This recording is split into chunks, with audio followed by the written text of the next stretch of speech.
Psychologist ನಾನು ಹೇಳಬೇಕಾಗಿರುವಂಥದ್ದು, ಇಂಥ ಕಾರ್ಯಕ್ರಮಗಳಿಗೆ ಬರುವಾಗ ಸಾಮಾನ್ಯವಾಗಿ ನಾವು ಡ್ಯಾನ್ಸ್ ಇರುತ್ತೆ, ಸಂಗೀತ ಇರುತ್ತೆ, ಹಾಡಿರುತ್ತೆ, ಮಕ್ಕಳ ಬೇರೆ ಬೇರೆ ಆಕ್ಟಿವಿಟೀಸ್ ಅದೇ ಚಟುವಟಿಕೆಗಳಿರುತ್ತೆ, ಅದನ್ನೇ ನೋಡೋದ್ರಲ್ಲಿ ನಾವು ಕಾಯ್ತಾ ಇರ್ತೀವಿ. ಆದರೆ ಅದಕ್ಕಿಂತ ಹೆಚ್ಚು ಇಂಥ ಸಭಾ ಕಾರ್ಯಕ್ರಮಗಳನ್ನ ಹೆಂಗೆ ಮಕ್ಕಳು ಕೇಳ್ತಾರೆ ಅಥವಾ ಪೇರೆಂಟ್ಸ್ಗಳಾಗಿ ನಾವು ಹೇಗೆ ಅವರನ್ನು ಕೇಳುವಂತೆ ಮಾಡ್ತೀವಿ ಅಂತ ಹೇಳುವಂಥದ್ದು ಬಹಳ ಇಂಪಾರ್ಟೆಂಟು.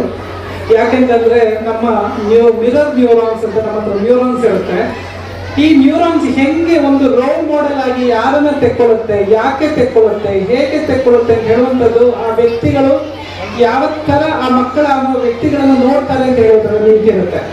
ಆದ್ದರಿಂದ ಪೇರೆಂಟ್ಸ್ಗಳ ಹತ್ರ ಒಂದು ರಿಕ್ವೆಸ್ಟು, ತಮ್ಮ ಮಕ್ಕಳನ್ನ ಆದಷ್ಟು ಕೇಳುಗರಾಗಿ ಇರಿಸಲಿಕ್ಕೆ ನೀವು ಸಹಾಯ ಮಾಡಿ. ಯಾಕೆಂತಂದ್ರೆ ಅವರ ಬುದ್ಧಿಯ ಬೆಳವಣಿಗೆಗೆ ಅದು ಬಹಳ ಮುಖ್ಯ ಅಂತ ಹೇಳುವ ಕಾರಣಕ್ಕೋಸ್ಕರ.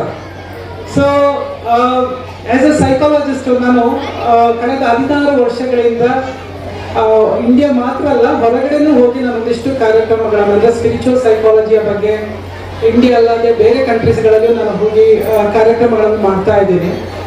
ಎಲ್ಲ ಕಡೆಗೆ ನನಗೆ ಅನಿಸುವಂಥದ್ದು ಏನು ಅಂತಂದ್ರೆ, ಈ ಮಕ್ಕಳನ್ನೆಲ್ಲ ಕಾಣುವಾಗ ಮಕ್ಕಳ IQ ಬಹಳ ಶಾರ್ಪ್ ಆಗಿರುವಂಥ IQ, ಅವರಿಗೆ ಒಂದೇ ಕಡೆಯಲ್ಲಿ ಕೂತ್ಕೊಳ್ಳೋಕ್ಕಾಗಲ್ಲ. ಸೊ ಅದ್ರ ಜೊತೆಗೆ EQ ಮತ್ತೆ SQ ಅಂತ ಹೇಳ್ತೀವಿ, ಇಮೋಷನಲ್ ಕೋಶೆಂಟ್ ಮತ್ತೆ ಸ್ಪಿರಿಚುವಲ್ ಕೋಶೆಂಟ್ ಅಂತ, ಅದು ಬಹಳ ಮುಖ್ಯ. ಯಾಕೆಂತಂದ್ರೆ ನಮಗೆ ಕ್ಲಿನಿಕ್ಗೆ ಒಂದು ದಿನಕ್ಕೆ ಹೆಚ್ಚು, ಇವತ್ತು ಸಮೇತ ನಾನೀಗ ಇಲ್ಲಿ ಬರೋದಕ್ಕಿಂತ ಮೊದಲು ಒಂದು ಸುಸೈಡ್ ಟೆಂಡೆನ್ಸಿ ಇರುವಂತ ಒಂದು ಮಗುವಿನ ಕೇಸನ್ನ ಇದು ಅಟೆಂಡ್ ಮಾಡಿ ನಾನು ಬಂದಿದ್ದೀನಿ. ಅಂದ್ರೆ ಇದನ್ನ ಯಾಕೆ ಹೇಳ್ತಾ ಇದ್ದೀನಿ ಅಂತಂದ್ರೆ, ಓಡುವ ಕುದುರೆಗೆ ಹಗ್ಗ ಹಾಕೋದು ಕಷ್ಟ, ನಿಂತಾಗ ಕುದುರೆಗೆ ಹಗ್ಗ ಹಾಕಿದ್ರೆ ಓಡುವಾಗ ಹಿಡಿಬೋದು ಅಂತ ಹೇಳುವ ಹಾಗೆ ನಾವು ಮನಸ್ಸಿನ ಟ್ರೈನಿಂಗ್ ಅನ್ನ ಶಾಲೆಗಳಲ್ಲಾಗ್ಲಿ ಮನೆಗಳಲ್ಲಾಗ್ಲಿ ಕೊಡ್ತಾ ಇರಬೇಕಾಗತ್ತೆ. ಈ ಮೆಂಟಲ್ ಹೈಜೀನ್ ಅಂತ ಹೇಳುವಂಥದ್ದು ಬಹಳ ಮುಖ್ಯ. ಒಂದ್ಸಗೆ ಮಕ್ಕಳು ಕೇಳಕ್ ಆಗದಿದ್ರು ಪರವಾಗಿಲ್ಲ, ಪೇರೆಂಟ್ಸ್ಗಳಾದ್ರೂ ಕೇಳಲಿಕ್ಕೆ ಅಟ್ಲೀಸ್ಟ್ ಸ್ವಲ್ಪ ಆದ್ರೂ ಪ್ರಯತ್ನಿಸಿ ಅಂತ ಹೇಳಲಿಕ್ಕೆ ಇಷ್ಟಪಡ್ತೇನೆ. ಯಾಕೆಂತಂದ್ರೆ ಈಗಿನ ಮಕ್ಕಳು ಫೇಸ್ ಮಾಡುವಂತ ಇಶ್ಯೂಸ್ಗಳು ಯಾವುದು ಅಂತ ಹೇಳೋದನ್ನ ನಾವು ಸೈಕಾಲಜಿಸ್ಟ್ಗಳು ಹೇಳುವಷ್ಟು ಮತ್ತೆ ಯಾರು ಹೇಳಕ್ಕಾಗಲ್ಲ. ಯಾಕೆಂತಂದ್ರೆ ಈಗ ಹೆಚ್ಚು ಕೇಸ್ಗಳು ಯಾರಿಗಿರುತ್ತೆ ಅಂದ್ರೆ, ಪೇಷಂಟ್ಗಳು ಯಾರಿಗಿರುತ್ತೆ ಅಂತಂದ್ರೆ ಅದು ನಮಗೆ ಸೈಕಾಲಜಿಸ್ಟ್ಗಳಿಗೆ. ಯಾಕೆಂತಂದ್ರೆ ಎವ್ರಿ ಡೇಸ್ ಮಕ್ಕಳು, ಅದು ಟೀನೇಜಲ್ಲಿ ಇರುವಂತ ಮಕ್ಕಳು ಬೇರೆ ಬೇರೆ ತೊಂದರೆಗಳಿಗೆ, ಡಿಸ್ಟ್ರಾಕ್ಷನ್ಸ್ಗಳು, ಪಾಠ ಕೇಳಕ್ಕಾಗಲ್ಲ ಅಂತ ಹೇಳ್ತಾರೆ, ಅಥವಾ ಓದು ಅಂತ ನಾವು ಟೀಚರ್ಸ್ ಆಗಲಿ ಮನೆಯಲ್ಲಿ ಪೇರೆಂಟ್ಸ್ಗಳಾಗಿ ಓದು ಅಂತ ಹೇಳ್ತಾ ಇರ್ತೀವಿ. ಆದ್ರೆ ಮಕ್ಕಳಿಗೂ ಓದಬೇಕು ಅಂತ ತುಂಬಾ ಆಸೆ ಇರುತ್ತೆ. ಆದ್ರೆ ಓದುವುದು ಹೇಗೆ ಅಂತ ನಾವು ಹೇಳಿಕೊಡೋದಿಲ್ಲ ಅವರಿಗೆ. ಅಥವಾ ಈ ಮನಸ್ಸು ಯಾವ ತರ ಕೆಲಸ ಮಾಡುತ್ತೆ ಇದರ ಬಗ್ಗೆ ನಾವು ಅವರಿಗೆ ಬಹಳ ಸರಿಯಾಗಿ ಟ್ರೈನಿಂಗ್ ಕೊಟ್ಟರೆ ಮಾತ್ರ ಅವರನ್ನ ನಾವು ಒಂದು ಒಳ್ಳೆಯ ವ್ಯಕ್ತಿಯಾಗಿ ಮಾಡಿಸಕ್ಕಾಗತ್ತೆ ಅಂತ ಹೇಳುವಂಥದ್ದು ಬಹಳ ಮುಖ್ಯ. ಯಾಕೆಂದ್ರೆ ಒಂದು ಎಕ್ಸಾಂಪಲ್, ಎಲ್ಲ ಮನೆಗಳಲ್ಲಿಯೂ TV ನೋಡ್ತಾ, ಮೊಬೈಲ್ ನೋಡ್ತಾ ಊಟ ಮಾಡುವಂಥದ್ದು ಸರ್ವಸಾಮಾನ್ಯ. ಎಲ್ಲ ಮನೆಗಳಲ್ಲಿ ಪೇರೆಂಟ್ಸ್ಗಳು ಮಾಡ್ತಾ ಇರ್ತಾರೆ, ಮಕ್ಕಳು ಮಾಡ್ತಾ ಇರ್ತಾರೆ. ಇದರಿಂದ ಏನು ತೊಂದರೆ ಆಗುತ್ತೆ ಅಂತ ಹೇಳೋದನ್ನ ನೀವು ಯಾವತ್ತಾದ್ರೂ ಆಲೋಚನೆ ಮಾಡಿದ್ದೀರಾ ಅಂತ ನನಗೆ ಗೊತ್ತಿಲ್ಲ. ಸೊ ಮನಸ್ಸು ಅಂತ ಹೇಳುವಂಥದ್ದು ಕಾನ್ಶಿಯಸ್ ಮೈಂಡ್ ಮತ್ತೆ ಸಬ್ ಕಾನ್ಶಿಯಸ್ ಮೈಂಡ್ ಅಂತಂದ್ರೆ ಸುಪ್ತ ಮನಸ್ಸು ಮತ್ತೆ ಜಾಗೃತ ಮನಸ್ಸು ಅಂತ ಎರಡು ಮನಸ್ಸು ಇರುತ್ತೆ. ಸೊ ಎವ್ರಿ ಡೇ ಮಾಡುವಂತ ಆಕ್ಟಿವಿಟೀಸ್ ಬರುವಾಗ ನಮ್ಮ ಸಬ್ ಕಾನ್ಶಿಯಸ್ ಮೈಂಡ್ ಅದನ್ನ ತಗೊಂಡಿರುತ್ತೆ. ನೀವು TV ನೋಡ್ತಾ ಇರ್ಬೇಕಿದ್ರೆ ಏನಾಗುತ್ತೆ, ನಿಮ್ಮ ಕಾನ್ಶಿಯಸ್ ಮೈಂಡ್ TV ನೋಡ್ತಾ ಇರುತ್ತೆ, ಸಬ್ ಕಾನ್ಶಿಯಸ್ ಮೈಂಡ್ ಊಟ ಮಾಡ್ತಾ ಇರುತ್ತೆ. ಹಿಂಗೆ ಟ್ರೈನಿಂಗ್ ಆಗಿರುವಂತ ಮನಸ್ಸಿಗೆ ಯಾವತ್ತೂ ಕ್ಲಾಸಲ್ಲಿ ಪಾಠ ಕೇಳಕ್ಕಾಗಲ್ಲ, ಯಾವತ್ತೂ ಒಂದೇ ವಿಷಯದಲ್ಲಿ ತಮ್ಮ ಮನಸ್ಸನ್ನ ಫೋಕಸ್ ಆಗಿ ಇಟ್ಟುಕೊಳ್ಳಕ್ಕಾಗಲ್ಲ. ಸೊ ಅದಕ್ಕೆ ಒಂದು ನಮ್ಮ ಸೈಕಾಲಜಿಲಿ ಒಂದು ಮಾತಿದೆ, when I am drinking water only drinking water ಅಂತ. ಅಂದ್ರೆ ನಾನು ನೀರು ಕುಡಿಬೇಕಿದ್ರೆ ನೀರನ್ನು ಮಾತ್ರ ಕುಡಿತೀನಿ ಅಂತ ಹೇಳೋದ್ರ ಅರ್ಥ, ನಾವು ಡೈಲಿ ಮಾಡುವಂತ ಆಕ್ಟಿವಿಟೀಸ್ ಏನಿದೆಯೋ, ಸ್ನಾನ ಮಾಡೋದು, ಹಲ್ಲು ಉಜ್ಜೋದು, ನೀರು ಕುಡಿಯೋದು, ಊಟ ಮಾಡೋದು, ಈ ಆಕ್ಟಿವಿಟೀಸ್ಗಳನ್ನ ನೀವು ಮಾಡಬೇಕಿದ್ರೆ ಕಾನ್ಶಿಯಸ್ಲಿ ಮಾಡ್ಲಿಕ್ಕೆ ಕಲಿಬೇಕು ಅಂತ ಹೇಳೋದು. ಇದು ಮಕ್ಕಳಿಗೆ ಕಲಿಸಿಕೊಟ್ರೆ ಮೈಂಡ್ಫುಲ್ ಈಟಿಂಗ್ ಅಂತ ಹೇಳ್ತೀವಿ ನಾವು, ಮೈಂಡ್ಫುಲ್ ಡ್ರಿಂಕಿಂಗ್ ಅಂತ ಹೇಳ್ತೀವಿ. ಈ ಮೈಂಡ್ಫುಲ್ನೆಸ್ ಅನ್ನ ಪ್ರಾಕ್ಟೀಸ್ ಮಾಡಿದೀವಿ ಅಂತಂದ್ರೆ ಮಕ್ಕಳಿಗೆ ಒಳ್ಳೆಯ ಶ್ರದ್ಧೆ, ಏಕಾಗ್ರತೆ ಬೆಳಲಿಕ್ಕೆ ಸಾಧ್ಯ ಆಗುತ್ತೆ. ಇದರಿಂದ ಖಂಡಿತವಾಗಿಯೂ ಮಕ್ಕಳಲ್ಲಿ ಈ ಪಾಠಗಳನ್ನ ಕೇಳುವುದು ಅಥವಾ ಓದುವಾಗ ಮೈಂಡ್ ಡೈವರ್ಟ್ ಆಗುವುದನ್ನು ನಾವು ಕಡಿಮೆ ಮಾಡಲಿಕ್ಕೆ ಸಾಧ್ಯ ಇರುತ್ತೆ. ನಾವು ದೊಡ್ಡವರಿಗೂ ಅಷ್ಟೇನೆ, ಇದು ಕೇವಲ ಮಕ್ಕಳಿಗೆ ಮಾತ್ರ ಅಲ್ಲ, ದೊಡ್ಡವರಾದ ನಮಿಗೂ ಬೇರೆ ಬೇರೆ ಮನಸ್ಸಿನ ಕಾಯಿಲೆ ಬರೋದಕ್ಕೂ ಇದು ಒಂದು ಕಾರಣ. ಯಾಕೆಂತಂದ್ರೆ ಯಾರ ಹತ್ರ ನೀವು ಕೇಳಿ, ಒಂದು ಮನಸ್ಸಿನ ತೊಂದರೆ ಅಥವಾ ಮೆಂಟಲ್ ಹೈಜೀನ್ ಅನ್ನ ಕಳ್ಕೊಳ್ಳೋದು ಯಾವಾಗ ಅಂತ ಕೇಳಿದ್ರೆ, ಒಂದಾದ್ರೆ ಫ್ಯೂಚರ್ ಬಗ್ಗೆ ಇರುವಂತ ಭಯ, ಇಲ್ಲದಿದ್ರೆ ಕಳೆದು ಹೋದದರ ಚಿಂತೆ. ಪ್ರೆಸೆಂಟ್ ಮೂಮೆಂಟ್ ಅಲ್ಲಿ ಬದುಕಲಿಕ್ಕೆ ಒಬ್ಬ ಕಲ್ತ ಅಂತಂದ್ರೆ ಖಂಡಿತವಾಗಿಯೂ ಅವನಿಗೆ ದುಃಖಗಳಾಗೋದಿಲ್ಲ, ಅಥವಾ ಅವನಿಗೆ ಜೀವನವನ್ನು ಸರಿಯಾದ ರೀತಿಯಲ್ಲಿ ಅರ್ಥಪೂರ್ಣವಾಗಿ ಬದುಕಲಿಕ್ಕೆ ಸಾಧ್ಯ ಆಗುತ್ತೆ. ಸೊ ಮೀನಿಂಗ್ಫುಲ್ ಲೈಫ್ ಅನ್ನ ಕ್ರಿಯೇಟ್ ಮಾಡಬೇಕು ಅಂತಂದ್ರೆ ಅವರು ಪ್ರೆಸೆಂಟ್ ಮೂಮೆಂಟ್ ಅಲ್ಲಿ ಬದುಕುವುದನ್ನ ಕಲಿಬೇಕು. ಅದು ನಾವು ನಮ್ಮ ಮಕ್ಕಳಿಗೆ ಹೇಳಿಕೊಡ್ಬೇಕಾಗಿರೋದು ಬಹಳ ಇಂಪಾರ್ಟೆಂಟ್. ಇನ್ನು ಒಂದು ಸಾಮಾನ್ಯವಾಗಿ ನನ್ನ ಹತ್ರ ಪೇರೆಂಟ್ಸ್ಗಳು ಬಂದು ಕೇಳುವಂತ ಪ್ರಶ್ನೆ, ನನ್ನ ಮಕ್ಕಳು ಮೊಬೈಲ್ ಅನ್ನ ನೋಡ್ತಾ ಇರ್ತಾರೆ, ಅವರು ಮೊಬೈಲಿಂದ ಹೊರ ಬರ್ತಾ ಇಲ್ಲ ಅಂತ. ಅಥವಾ ಯೂತ್ಗಳಲ್ಲಿ ಹೈಸ್ಕೂಲಲ್ಲಿ ನನಗೆ ಒಂದು ತಿಂಗಳಿಗೆ ಹೆಚ್ಚು ಬರುವಂತ ಮಕ್ಕಳು ಸೆಕ್ಸ್ ಮೂವೀಸ್ ಎಡಿಕ್ಷನ್ ಆಗಿರುವಂತ ಮಕ್ಕಳು. ಇದು ಹೆಚ್ಚಿನ ಪೇರೆಂಟ್ಸ್ಗಳಿಗೆ ಗೊತ್ತಿಲ್ಲದಿರುವಂಥದ್ದು. ಆದ್ರೆ ನಾವು ಶಾಲೆಗಳಿಗೆ ಕಾಲೇಜುಗಳಿಗೆ ಹೋದಾಗ ಮಕ್ಕಳು ನಮ್ಮ ಹತ್ರ ಬಂದಿದ್ರೆ ನಮಗೆ ಹೊರಗೆ ಬರಕ್ ಆಗ್ತಾ ಇಲ್ಲ ಸರ್ ಅಂತ ಹೇಳುವಾಗ ನಮಗೆ ತುಂಬಾ ಬೇಸರ ಅನ್ನಿಸ್ತಾ ಇರುತ್ತೆ. ಇದು ಯಾಕೆ ಆಗುತ್ತೆ ಅಂತ ಹೇಳೋದನ್ನು ನೀವು ನೋಡ್ಕೊಳ್ಬೇಕು. ಒಂದನೇದು, ಮಕ್ಕಳು ಈ ತರ ಮೊಬೈಲ್ ಅನ್ನು ಹೆಚ್ಚು ನೋಡ್ತಾ ಇರಬೇಕಿದ್ರೆ ಅವರ ಕೈಯಿಂದ ನಾವು ಎಳೆಯುವಂಥದ್ದು ಅಥವಾ ಸಾಕು ನೋಡಿದ್ದು ಅಂತ ಹೇಳೋದಕ್ಕಿಂತ ಅವರು ಏನೋ ಒಂದು ನೋಡ್ತಾ ಇದ್ದಾರೆ ಅಂತಂದ್ರೆ ಅದನ್ನೊಂದು ಮುಗಿಸೋ ತನಕ ವಿ ಹ್ಯಾವ್ ಟು ನಾವು ವೇಟ್ ಮಾಡಬೇಕು ಅಂತ ಹೇಳ್ತೀವಿ. ಯಾಕಂತಂದ್ರೆ ಇದು ಮೈಂಡ್ ವರ್ಕ್ ಆಗೋದೇ ಹಂಗೇನೆ. ಸೊ ಅದು ಕಳೀತು ಅಂತ ಆದಾಗ ಅವರ ಕೈಯಿಂದ ಓಕೆ ನಾವು ಬೇರೆ ಕಡೆಗೆ ಹೋಗೋಣ, ಬೇರೆ ಕಡೆ ಏನಾದ್ರು ಒಂದು ವಿಷಯದಲ್ಲಿ ಇನ್ವಾಲ್ವ್ ಆಗೋಣ, ಪಾಸಿಟಿವ್ ಎಂಗೇಜ್ಮೆಂಟ್ ಅಂತ ಹೇಳ್ತೀವಿ. ನನ್ನ ರಿಸರ್ಚ್ ಇರೋದು ಪೆರ್ಮ ಅಂತ ಒಂದು ಮಾಡೆಲ್ನಲ್ಲಿ, ಆ ಮಾಡೆಲಲ್ಲಿ ಈ ಪಾಸಿಟಿವ್ ಎಂಗೇಜ್ಮೆಂಟ್ ಅಂತ ಹೇಳುವಂಥದ್ದು ಬಹಳ ಮುಖ್ಯ. ಈಗಿನ ಮಕ್ಕಳ ಹತ್ರ ಕೇಳಿದ್ರೆ ಶಾಲೆಯನ್ನು ಬಿಟ್ಟು ಮತ್ತೆ ಏನು ಅವರು ಎಂಗೇಜ್ಡ್ ಆಗಿರ್ತಾರೆ ಅಂತ ನೀವು ಕೇಳಿದ್ರೆ, ಒಂದು ಗಾರ್ಡನ್ ಮೇಂಟೈನ್ ಮಾಡ್ತಾರ, ಮನೆ ಕೆಲಸ ಮಾಡ್ತಾರ, ಕ್ರಾಫ್ಟ್, ಉಲ್ಲನ್ಸು. ನಂಗೆ ಬಹಳ ಸಂತೋಷ ಅನಿಸ್ತು ಇವತ್ತು ಹೂಗಳು ಇಲ್ಲೇ ಮಕ್ಕಳೇ ಮಾಡಿರುವಂತ ಹೂಗಳು ಅಂತ ಹೇಳಿದಾಗ. ಅಂದ್ರೆ ಅದಕ್ಕೆಲ್ಲ ತಾಳ್ಮೆ ಬೇಕು. ಸೊ ಈ ತಾಳ್ಮೆಯನ್ನು ಬಿಲ್ಟ್ ಮಾಡೋದ್ರ ಜೊತೆಗೆ ಏನಾಗುತ್ತೆ ಅಂದ್ರೆ ಪಾಸಿಟಿವ್ ಎಂಗೇಜ್ಮೆಂಟ್ ಆಗುತ್ತೆ. ಇದು ಯಾಕೆ ಹೇಳ್ತಾ ಇದ್ದೀನಿ ಅಂತಂದ್ರೆ, ಆಸ್ ಅ ಪಾಸಿಟಿವ್ ಸೈಕಾಲಜಿಸ್ಟ್ ನಮ್ಮಲ್ಲಿ ಹೆಂಗೆ ಒಂದು ರೂಲ್ ಹೇಗೆ ಅಂತಂದ್ರೆ, ಈಗ ಒಂದು ಕತ್ತಲೆ ಇದೆ ಅಂತಂದ್ರೆ ಆ ಕತ್ತಲೆಯನ್ನು ಹೋಗಲಾಡಿಸ್ಲಿಕ್ಕೆ, ಕತ್ತಲೆ ಇದೆ ಅಂತ ಹೇಳಿದ್ರೆ ಕತ್ತಲೆ ಹೋಗಲ್ಲ. ಕತ್ತಲೆಯನ್ನು ಹೋಗಲಾಡಿಸ್ಬೇಕು ಅಂತಂದ್ರೆ ಅಲ್ಲಿ ಬೆಳಕನ್ನು ತರಬೇಕು. ಸೊ ಸೇಮ್ ವೇ ಒಂದು ಮಗುವಿನಲ್ಲಿ ನೆಗೆಟಿವ್ಸ್ ಇದೆ ಅಂತಿದ್ರೆ ಅಥವಾ ನೆಗೆಟಿವ್ ವರ್ತನೆ, ಅದು ಬಿಹೇವಿಯರ್ ಪ್ಯಾಟರ್ನ್ಸ್, ಥಾಟ್ಸ್ ಯಾವ್ದಾದ್ರು ಇದೆ ಅಂತಂದ್ರೆ ಅದು ಇದೆ ಅಂತ ಹೇಳ್ತಾ ಇದ್ದ ಮಾತ್ರಕ್ಕೆ ಅದನ್ನು ತೆಗಿಯಕ್ಕಾಗಲ್ಲ. ಬದಲಾಗಿ ಅದರ ಒಪೋಸಿಟ್ ಆಗಿರುವಂತ ಫೀಲಿಂಗ್ ಅನ್ನ, positive feeling, positive engagement, positive role model, positive relationship, positive communication, ಇಂಥ ವಿಷಯಗಳನ್ನು ಕೊಡ್ತಾ ಹೋದಾಗ ಆಟೋಮೆಟಿಕಲಿ ಅದು ಅಲ್ಲಿಂದ ಹೋಗುತ್ತೆ. ಸೇಮ್ ಲೈಕ್ ಒಂದು ಬಾಟಲ್ ಅಲ್ಲಿ ಕೊಳಕು ನೀರಿದೆ ಅಂತಂದ್ರೆ ಆ ಕೊಳಕು ನೀರನ್ನು ತೆಗಿಲಿಕ್ಕೆ ಕೈ ಹಾಕಿ ಕ್ಲೀನ್ ಮಾಡಕ್ ಆಗಲ್ಲ ಅಂತ ಏನ್ ಮಾಡ್ಬೋದು, ಫೋರ್ಸ್ಫುಲಿ ಒಳ್ಳೆ ನೀರನ್ನು ಹಾಕ್ತಾ ಹೋದಾಗ ಆಟೋಮೆಟಿಕಲಿ ಸ್ವಲ್ಪ ಹೊತ್ತು ನಂತರ ಕೊಳಕು ನೀರು ಹೋಗುತ್ತೆ, ಒಳ್ಳೆ ನೀರು ಉಳಿದಿರುತ್ತೆ. ಸೇಮ್ ವೇ ನಮ್ಮ ಮನಸ್ಸು ಹಂಗೇನೆ. ಮನಸ್ಸಿನಲ್ಲಿ ನೀವು ಎಷ್ಟು ಪಾಸಿಟಿವ್ಸ್ ಅನ್ನ ತುಂಬಿಸ್ಲಿಕ್ಕೆ ಆಗತ್ತೆ ಮಕ್ಕಳ ಮನಸ್ಸಲ್ಲಿ, ಅದರ ಮೇಲೆ ಆ ಮಗುವಿನ ವ್ಯಕ್ತಿತ್ವ ರೂಪುಗೊಳ್ಳುತ್ತೆ. ಆದ್ರೆ ನಾವು ಬಿಗ್ ಬಾಸ್ ನಂತ ಕಾರ್ಯಕ್ರಮಗಳನ್ನ ನೋಡ್ತೀವಿ. ಬಿಗ್ ಬಾಸ್ ನಂತ ಕಾರ್ಯಕ್ರಮಗಳನ್ನ ನೋಡೋದು ತಪ್ಪು ಅಂತ ನಾನು ಹೇಳೋದಿಲ್ಲ. ಆದ್ರೆ ಆ ಕಾರ್ಯಕ್ರಮದ ನಂತರ ಉದಾಹರಣೆಗೆ ನೀವು ರಾತ್ರಿ ಮಲಗಬೇಕಿದ್ರೆ ಮಕ್ಕಳು ಯಾವ್ದನ್ನ ನೋಡಿ ಮಲಗಿರ್ತಾರೋ ಅದು ಅವರ ಸಬ್ ಕಾನ್ಶಿಯಸ್ ಮೈಂಡ್ ಅಲ್ಲಿ ಬೆಳಿಗ್ಗೆ ತನಕ ತಿರುಗ್ತಾ ಇರುತ್ತೆ. ಅದನ್ನ ನ್ಯೂರೋ ಪಾತ್ವೇಸ್ ಅಂತ ಹೇಳ್ತೀವಿ. ಇದು ಬಹಳ ಒಂದು ಮಗುವಿನ ಬಿಲೀಫ್ ಸಿಸ್ಟಮ್ ಅನ್ನ ಬಿಲ್ಡ್ ಮಾಡೋದಕ್ಕೆ ಅಥವಾ ಅದು ಬಹಳ ಇಂಪಾರ್ಟೆಂಟ್ ಆಗಿರುವಂತ ವಿಷಯ.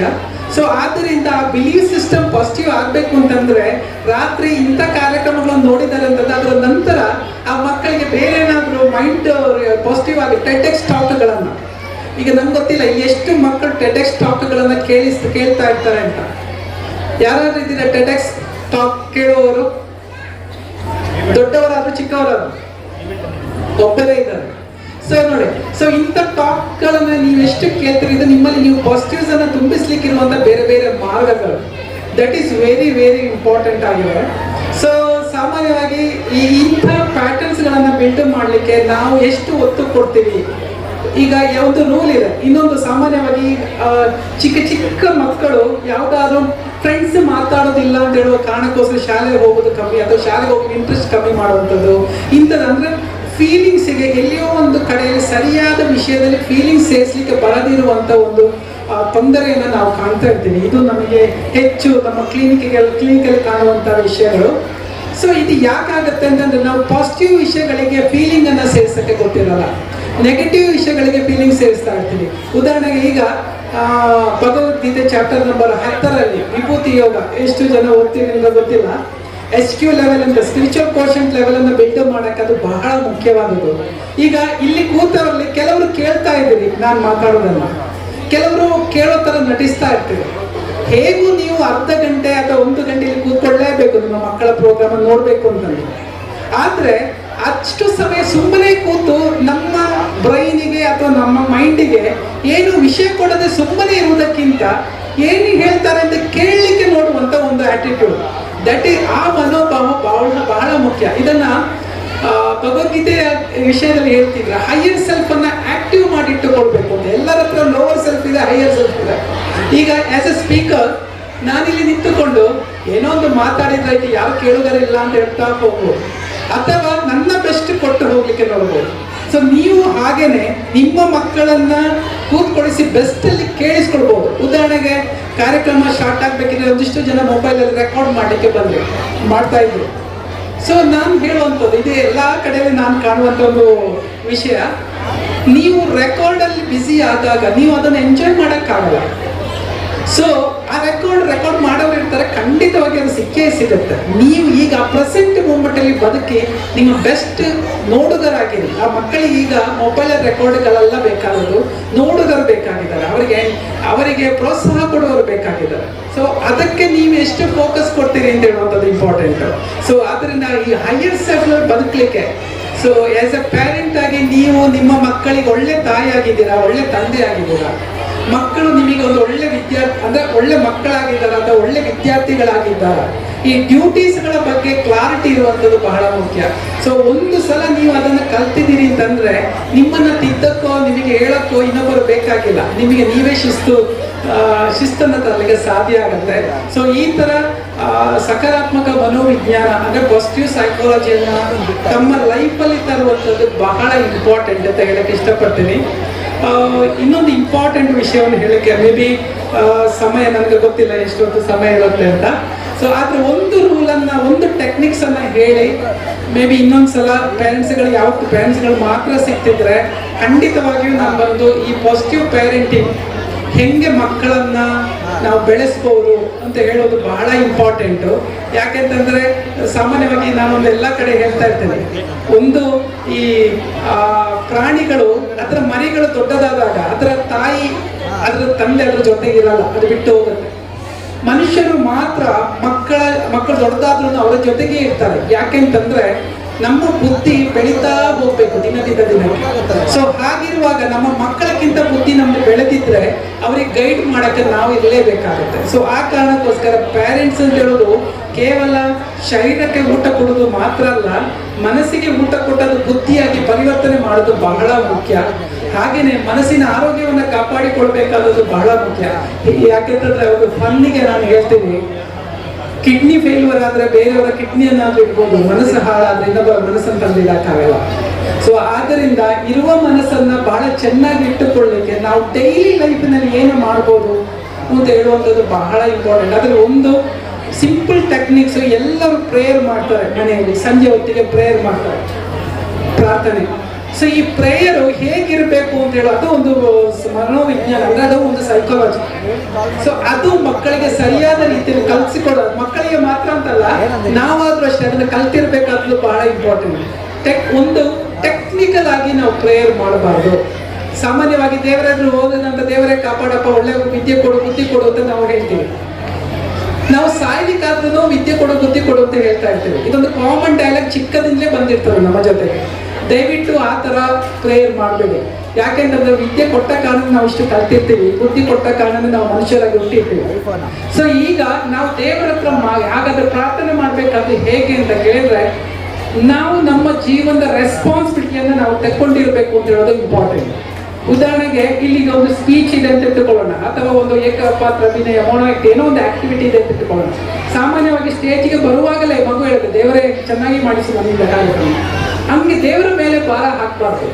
ದೇವರ ಮೇಲೆ ಭಾರ ಹಾಕಿದಾಗ ನನ್ನ ಮನಸ್ಸು ಕೆಲಸ ಮಾಡೋದನ್ನ ಸ್ಟಾಪ್ ಮಾಡುತ್ತೆ. ದೇವರ ಮೇಲೆ ಭಾರ ಹಾಕ್ಬೋದು. ಯಾವುದು ಅಂತಂದ್ರೆ ಈ ಭೂಕಂಪ, ಪ್ರಳಯದಂತ ವಿಷಯಗಳು ನನ್ನ ಕಂಟ್ರೋಲಿಗೆ ಸಿಗದಂತ ವಿಷಯವನ್ನ ನೀವು ದೇವರ ಮೇಲೆ ಭಾರ ನಾವು ರೆಸ್ಪಾನ್ಸಿಬಿಲಿಟಿ ತಗೊಂಡು. ಉದಾಹರಣೆಗೆ ಎಕ್ಸಾಮಿಗೆ ಹೋಗ್ಬೇಕಿದ್ರೆ ಮಗು ಹೆಂಗೆ ಪ್ರೇಯರ್ ಮಾಡಬೇಕು ಅಂತಂದ್ರೆ, ನಾನೀಗ ಎಕ್ಸಾಮಿಗೆ ಹೋಗ್ತಾ ಇದ್ದೀನಿ, ನಾನು ಚೆನ್ನಾಗಿ ಓದಿದ್ದೀನಿ, ಆ ಓದಿದೆಲ್ಲವೂ ನನ್ನ ನೆನಪಿನಲ್ಲಿ ಉಳಿಯುತ್ತೆ, ನಾನು ಉತ್ತಮ ಅಂಕಗಳನ್ನ ತೆಗಿತೀನಿ, ನೀನ್ ನನ್ನೊಟ್ಟಿಗೆ ಇದ್ದೀಯಾ ಅಂದ್ರೆ ದೇವರು ನನ್ನೊಟ್ಟಿಗೆ ಇದ್ದಾನೆ ಅಂತ ಹೇಳ್ಬೋದು. ಇದೊಂಥರ ನಮಗೆ ಸ್ಟ್ರೆಂಥನ್ ಕೊಡುತ್ತೆ, ಶಕ್ತಿ ಕೊಡುತ್ತೆ. ಆದ್ರೆ ಅದಕ್ಕಿಂತ ಹೆಚ್ಚು ಅದರ ರೆಸ್ಪಾನ್ಸಿಬಿಲಿಟಿ ನಾನು ತೆಕ್ಕೊಂಡಿದ್ದೀನಿ ಅಂತ ಹೇಳುವಂಥದ್ದು ಮನಸ್ಸಲ್ಲಿ ಕೆಲಸ ಮಾಡುತ್ತೆ. ಈ ನ್ಯೂರೋ ಪ್ಲಾಸ್ಟಿಸಿಟಿ ಅಂತ ಹೇಳ್ತೀವಿ ನಾವು. ನ್ಯೂರೋ ಪ್ಲಾಸ್ಟಿಸಿಟಿ ಅಂತಂದ್ರೆ ಯಾವ ತರ ನಮ್ಮ ಬ್ರೈನ್ ನಲ್ಲಿ ನ್ಯೂರಾನ್ಸ್ಗಳು ಹೆಂಗೆ ವರ್ಕ್ ಆಗುತ್ತೋ ಅದರ ವಿರುದ್ಧವಾಗಿ ಅದನ್ನ ಹೊಸ ಒಂದು ಒಳ್ಳೆ ಫಾರ್ಮ್ಯಾಟ್ ಅಲ್ಲಿ ಬಿಲ್ಡ್ ಮಾಡ್ಲಿಕ್ಕೆ ಇರುವಂತ ಆಕ್ಟಿವಿಟೀಸ್ಗಳಲ್ಲಿ ಪ್ರೇಯರ್ ಒಂದು ಬಹಳ ಒಳ್ಳೆ ಒಂದು solution. So every day and night merge ಆಗುವಂತ ಸಮಯ ಅಂದ್ರೆ ಆಲ್ಮೋಸ್ಟ್ 6 to 7. ಈ ಸಮಯದಲ್ಲಿ ನಮ್ಮ ಸಬ್ ಕಾನ್ಶಿಯಸ್ ಮೈಂಡ್ ಆಕ್ಟಿವ್ ಆಗಿರುತ್ತೆ. ಸೊ ಈ ಸಮಯದಲ್ಲಿ ದಯವಿಟ್ಟು ಒಂದು ಒಳ್ಳೆಯ ಒಂದು ಪ್ರೇಯರ್ ಮಾಡುವಂತ ಒಂದು ಭಾವನೆ ಸೇರುವಂತ ಪ್ರೇಯರ್ ಅನ್ನ ಮಾಡುವಂತ ಒಂದು ಪ್ಯಾಟರ್ನ್ಸ್ ಅನ್ನು ಇಟ್ಟುಕೊಳ್ಳಿಕ್ಕೆ ಇದು ಬಹಳ ಮುಖ್ಯ. ಹಾಗೇನೆ ಬಿಲೀಫ್ ಸಿಸ್ಟಮ್, ಮಕ್ಕಳ ಬಿಲೀಫ್ ಸಿಸ್ಟಮ್, ಪ್ಯಾರೆಂಟ್ಸ್ಗಳ ಹತ್ರ ಇನ್ನೊಂದು ರಿಕ್ವೆಸ್ಟ್